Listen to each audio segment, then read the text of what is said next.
Very good morning to everyone.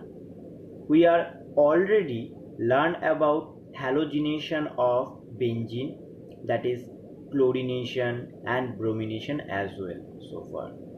So today we discuss about iodination of benzene, that is also a part of halogenation process. So let's see iodination of benzene, that is also halogenation process. And for iodination of benzene, here electrophile that is used as I plus. So here is our benzene. It is react with iodide atom in the presence of anhydrous Al(I3), that is act as a catalyst, and it's obviously a Lewis acid. These all are similar like chlorination of benzene. So what we get at the end, that is obviously iodobenzene, right? No. Actually, after iodination of benzene, we get iodobenzene, that is true, but not in this process like chlorination or bromination of benzene. So obviously your question is why not, or you can ask me what we have to do for iodination of benzene. For that we have to learn for its mechanism, then you get your all answers. Okay, let's see mechanism of iodination of benzene. So first step is generation of electrophile. So in this step we all know what will happen. Same thing we have seen in chlorination of benzene already. Now again we have seen in this iodination process also. So we watch both the reaction mechanism parallelly. Okay, so here is our iodide molecule, this one. So heterolytic cleavage takes place in this iodide molecule. Electron is moving from one side to another, partially charge different, you have seen. Now one iodide atom has act as a electrophile and another one is nucleophile, and all these things happening in the presence of Al(I3). And I'm just telling for only iodination process, not this one. This one is for chlorination process, you have already seen. So I just both the mechanisms in you parallelly for better understanding.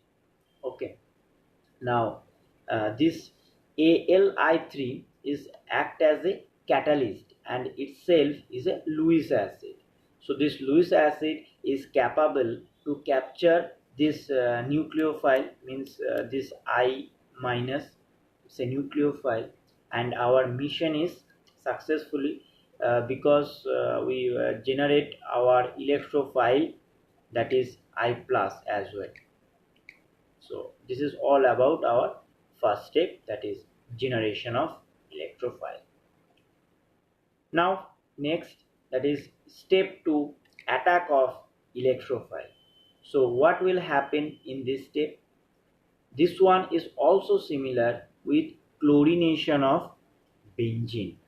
So let's see, here is our benzene. So heterolytic cleavage also takes place in benzene ring also, like this, in the presence of our freshly prepared electrophile, that is I plus. So what we get? We get this type of intermediate. For delocalization we get different types of intermediate through resonance, like this. Also we can get this intermediate also. So these all are intermediates. And finally you can imagine this type of hybrid structure of iodobenzene. Okay, now finally comes to our last step, that is removal of old electrophile. So here is our intermediate. We have a hydrogen molecule with this carbon atom here. So this carbon atom having one hydrogen atom also, this one. This hydrogen atom donate its electron to this carbon atom which deficiency of electrons, and left this intermediate as a electrophile like this. And this hydrogen recovery its electron from this unstable complex, that is our catalyst Al4 minus. So finally we get Hi, that is hydrogen iodide as well, and we get Al3 and our desirable product, that is iodobenzene.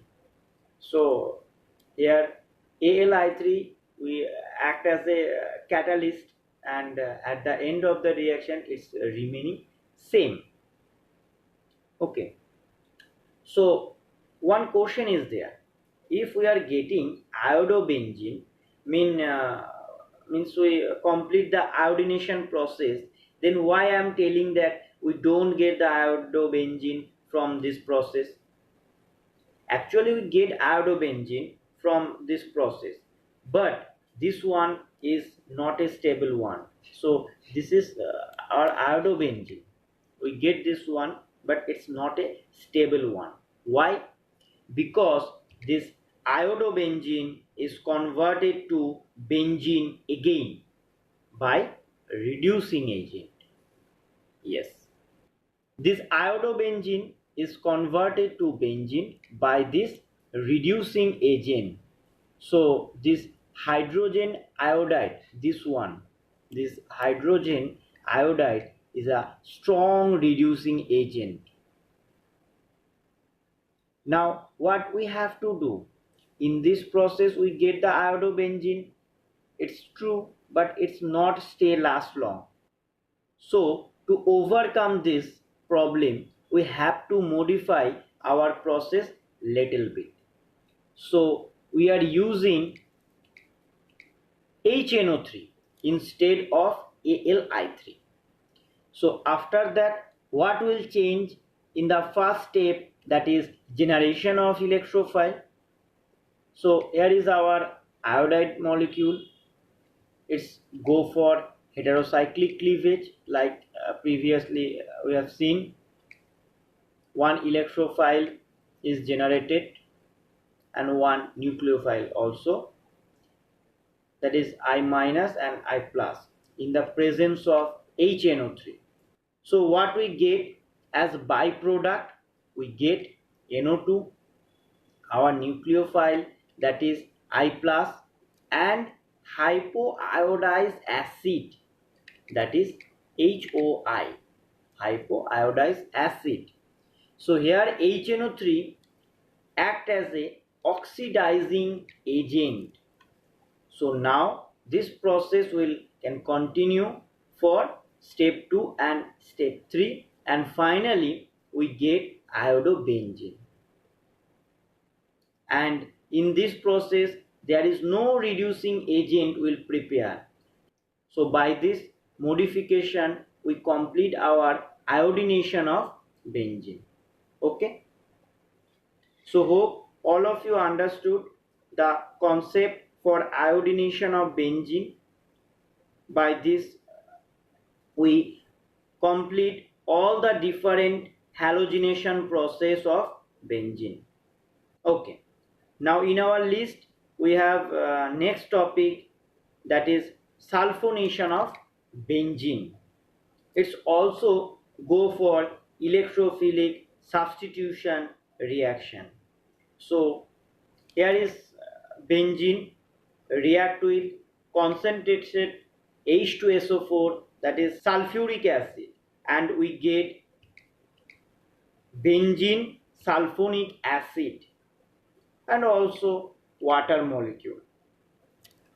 So for halogenation, we see that different types of electrophile like chlorine electrophile, iodide electrophile, bromine electrophile, okay, like I plus, Br plus. But for sulfonation, which electrophile is responsible? Can anyone tell me? Okay, so I just give a small clue. So here is our H2SO4, right? We can draw its structure like this. So here also occur heterocyclic cleavage like this, and this part will be separate to donate its electron to OH group. So one is become positively charged, that is electrophile, and another one is negatively charged, that is nucleophile. So I hope you get your answer, that is the electrophile is SO3H plus, that is act as a electrophile, right? All of you get that? But unfortunately you are wrong. Correct answer is SO3 is it act as a electrophile. So I know you have lots of question in your mind. How it's possible? Why SO3 act as a electrophile? If it's really a electrophile, then why not it's carrying any positive sign in its top? As we know that electrophile has deficiency of electrons and it carries positive sign on its top. So you get all your answers and clear all your doubts. For that, just wait for our next class. Until, stay tuned, and for today that is enough. Thank you everyone.